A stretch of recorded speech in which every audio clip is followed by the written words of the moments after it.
Greetings, everyone, and welcome back to another episode of Deciding to Soar, Living Life Your Own Way. My name is Sharon Jameson, and I am a minister, an author, a corporate leader, and a mom, and I am committed to helping people be who they were born to be so that they never settle for what society has taught and told them to be. And if this is your first time listening to the podcast, welcome. I am so grateful that you are here. I honor you for your time, your presence, and your energy. And this podcast is a different type of podcast because it is unedited. It is unscripted. It's where I share information that I am learning in my own life, as well as the lessons that I am learning from coaching some of the most amazing visionaries, leaders, entrepreneurs, and healers, people just like you, because I believe that our collective wisdom helps all of us win. And today I'm so excited about sharing something that I've been really thinking about lately. And it's about an old elder wisdom that my elder shared with me maybe about 50 years ago. And they said, baby, remember that your reputation is always more important than revenge. Your reputation is always more important than revenge. Now, when they first told me that, I didn't really understand what they were talking about. But life has a way of making those old words of wisdom ring true. And I have learned in my own life, as well as the lives of people that I have the privilege and the honor of working with, that wisdom applies everywhere. It applies in corporate America, in our families, in our faith-based organizations, in our friendships, in our ministries, in our community, because there will always be moments in our life where someone lies on us. Moments in our life when people tell half a story, when people gossip. There will be times in our lives where people steal our ideas and they steal our money. When people betray us, when people intentionally misquote you, misrepresent you, misinterpret you. Times when people intentionally twist your words. And these moments are not just emotionally painful. When that happens, it can threaten your reputation. It can threaten your livelihood. It can ruin your career. It can damage your friendships and your standing in your community. And those types of gossip, those types of betrayal can also threaten opportunities that you may never know about. And the reality of the pain of lies and gossip really hit home with me maybe about 15 years ago. I went through a very painful experience that forced me to understand that wisdom about revenge in ways that I've never, ever had to understand it before. Because what happened was there was a person who was very close to me, someone that I trusted deeply and dearly. They began saying things about me that were simply not true. They were not just saying misunderstandings. They were spewing gossip and misrepresentations and scandal. And they were retaliatory type of statements. And because I knew the person well, and because many people knew that we were friends, what they said sounded believable, right? Because when people are close to you, they know where to hit you. They know how hard to hit you. They know your tender spots. They know your secrets. They know the places in your life that you have some shame around. And when all of that transpired, the impact was devastating. It affected my business. It affected my livelihood. I was so distraught and grief stricken that it affected my health. And what hurt the most was not just the betrayal. It was that someone I trusted with my personal life, my business, my son, my family, my secrets, hurt me. And suddenly I found myself wondering if the truth about who I was that strong enough to survive the lies that were being taught and told about me. And it made me wonder if I had enough advocates, if I had enough friends who would support me, who would challenge the lies and confront the lies. Because honestly, I was in a situation where I felt like it would do more damage if I tried to defend myself. But I have to tell you, I wanted to retaliate. I wanted to hurt that person in ways that they were hurting me. Yes, I know I'm a minister, but that's how I felt. And if we all are honest, we all have experienced those types of feelings because those feelings are normal. When a person threatens your reputation, when they threaten your income, when they threaten your future, it does something to you. And it doesn't just hurt your feelings. It's a deeper, visceral type of pain. And even though I hope you never ever experience that type of betrayal, I wanted to share some ideas and some lessons that I learned in my own life. So you can respond in ways that honor you because you never want to respond and try to protect your reputation in ways that are inspired by revenge, right? You don't want to do that. And so over the years, I've developed a way of thinking about how to deal with people who intentionally try to hurt you. And I thought it would be helpful to share those 5 things with you. I call it the 5 A's of protecting your reputation. And these are not just steps. I think there's a process. And this process is not in any order. It's just something that will help you hopefully move through that pain so that you can regain your power and regain your footing so that you can re-anchor yourself in your truth. And because I feel like we all need something to help us get recentered so that we can move through the emotional, spiritual, and strategic journey when we have to, or when we feel as if we have to protect our name. So 5 steps, and let's go through those together because I believe that sometime during your life, even though I don't wish the experience on you, these 5 steps will help you move through betrayal and gossip and undermining in ways that keep you as whole as you can when facing such a devastating experience. Number 1, the first thing I think is important is to acknowledge the wound. Acknowledge the wound.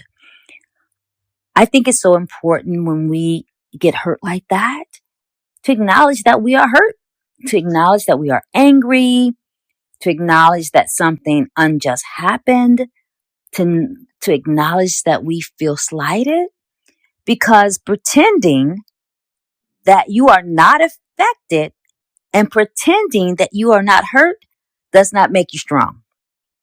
It really just disconnects you from the truth of the situation, right? And we also know that you cannot heal what you refuse to name. So acknowledge that you feel wounded, that you feel hurt, that you feel angry, and acknowledge that you don't feel good about what happened. So I want you to pause if you ever have that type of experience and ask yourself, have you allowed yourself to honestly acknowledge the hurt when you feel your reputation or your work has been threatened? Have you honestly allowed yourself time to acknowledge the hurt, to acknowledge the emotional impact when you have been betrayed? That's the first thing to do. Acknowledge the wound. The second thing is so critical is to assess the impact. Assess the impact. Once you acknowledge the wound, the next step is to ask yourself what actually happened. Because sometimes our feelings get in the way and we start to catastrophize a situation. We start to amplify it. We start to create stories in our minds about what happened. So you want to really ask yourself, what actually happened? How were you misrepresented? What information was shared? What information was given that was sensitive? How could that information damage your reputation, your livelihood? How widespread the information is? And similar questions, because it's easier to strategize when you have clarity. It's easier to understand how to problem solve when you have an opportunity to slow down, assess what was said, assess the impact financially, emotionally, spiritually, and financially so that you can move forward. So here is the reflective pause that I think will be helpful for you to slow down and ask yourself what actually happened. What is the real impact of the situation and why? The third step of the process after you acknowledge the wound, you assess the impact, is you arrange your response. Arrange your response. And just so we're clear, doing nothing is a great response because silence can be very strategic.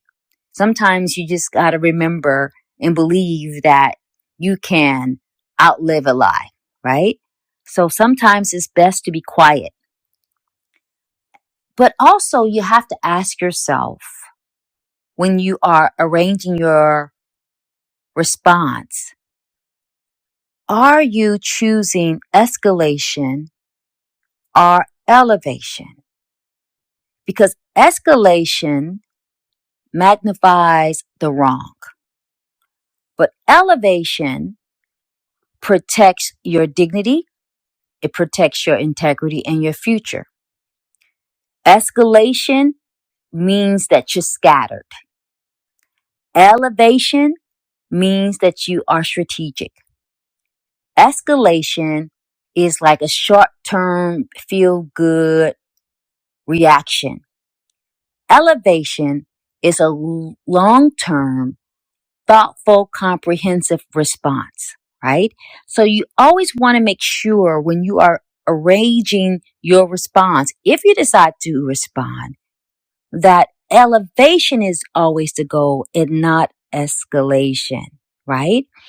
So the reflective pause would be here is, how am I reacting? How am I responding? And is my response aligning with who I am, who I feel called to be, and who I want to be? That's the reflective response that we have to focus on to make sure that your response is something that honors you and is not something that you would live to regret. Because what you don't want to do is, in your desire to solve a problem, that you put fire on a scandal. So that's really, really key. The fourth step after you arrange your response, is to activate the plan. And those are different steps because I want you to think before you act, right? And activation means implementing whatever response you choose, and remember, not responding. In silence are responses, and responding with intention and responding with prayer. Because sometimes activation means speaking up. Sometimes it means being quiet. Sometimes it means documenting the truth. Sometimes it means letting your work or your witness speak for themselves. Sometimes it means assembling your support and your advocates to confront the lies and challenge the lies. And sometimes activation means legal proceedings, right? But what must be part of every activation plan is your continued healing. Because healing is not separate from any type of strategy, right? Healing is part of every strategy because healing keeps you whole, it keeps you anchored, and it ensures that betrayal does not start to break you down in ways that you start to sabotage yourself. It doesn't break you down in ways that you start to make bad decisions or you try to retaliate, right? So the reflective pause would be to ask yourself, what action will allow you to stand in your integrity without sacrificing your peace? Because we always want to stand in our integrity. We always want to move and honor our dignity. And we always want to do it with peace so we can look ourselves in the mirror and know that we honored ourselves, that we honored our truth, that we honored our story.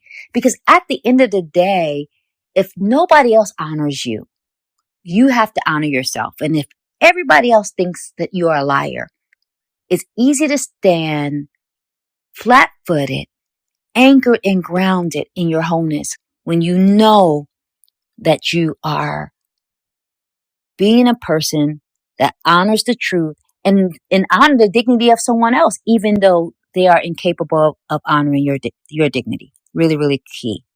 And the fifth step, after you activate the plan, and again, the plan could be doing something or doing nothing, saying something or saying nothing, is to allow yourself to stay open. Now, it sounds easy, but that's really hard because when we are betrayed or when we are hurt, when we feel embarrassed, like I did, I felt extremely embarrassed.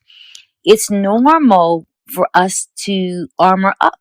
It's normal for us to isolate and put our guards up. It's normal to want to hide from people and not be seen. But I want to caution you about that because closing yourself off from people and from possibilities is another kind of loss that you don't deserve.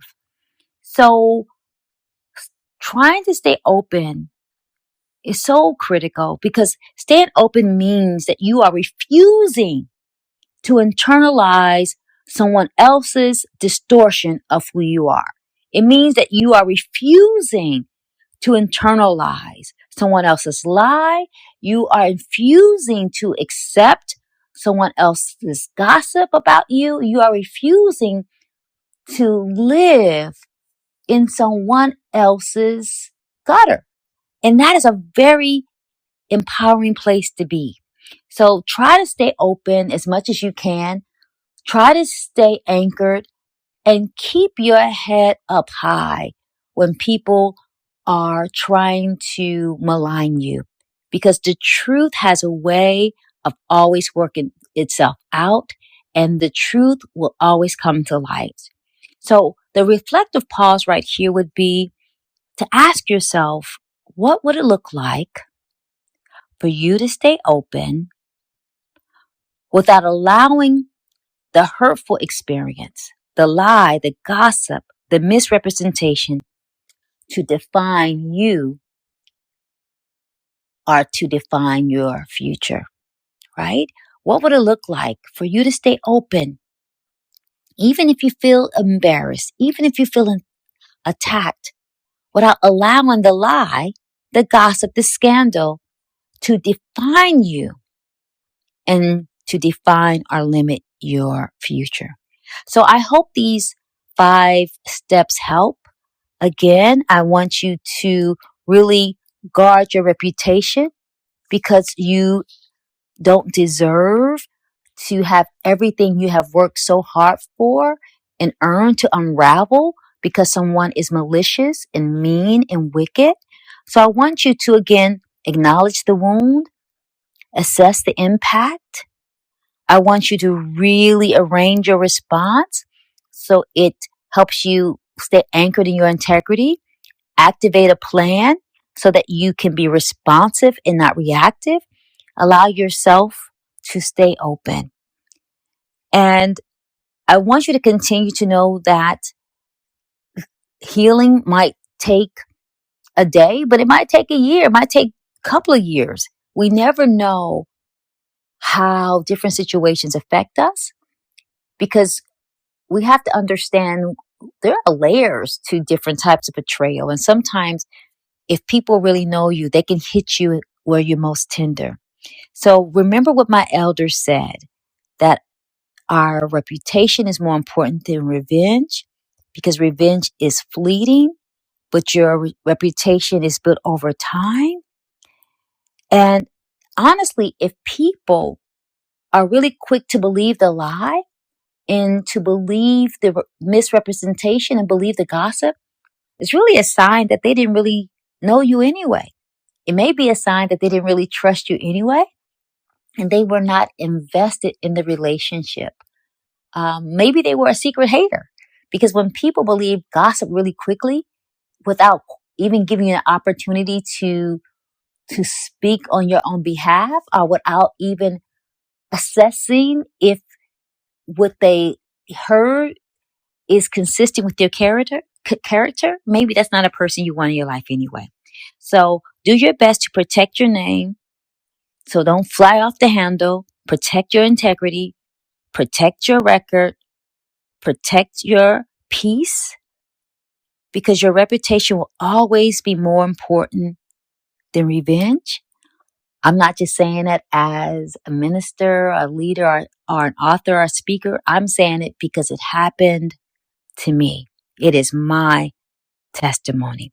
So if you know someone who might be going through something similar, I would love for you to share this episode with someone who needs to hear it. Please subscribe to the podcast and please join my YouTube channel. I really would love for you to support the channel and the podcast, but I would also love to hear what you want me to talk about and what you feel might be nourishing to your soul to hear, because I want to make sure that what I share is relevant, especially as we navigate some interesting, crazy times in our society. And also, I always want to invite you to join my newsletter. That's where I go into situations in greater detail, and I also share probably parts of a story that might be more helpful. So I wanted to invite you to join the newsletter also. So as we end our time together today, I want to leave you with this quick blessing. And the blessing says, may you have the wisdom to protect your work. May you have the discipline to guard your name. May you have the courage to choose elevation over escalation. And may you always remember who you are, even when others are quick to forget. Again, thank you so much for joining me today. I hope this session, this workshop, this podcast blesses your soul. And as I always say, I do believe that we can continue to dare to soar higher because I know beyond a shadow of a doubt that the best is still yet to come. Thanks so much for joining me and have a blessed day. Blessings.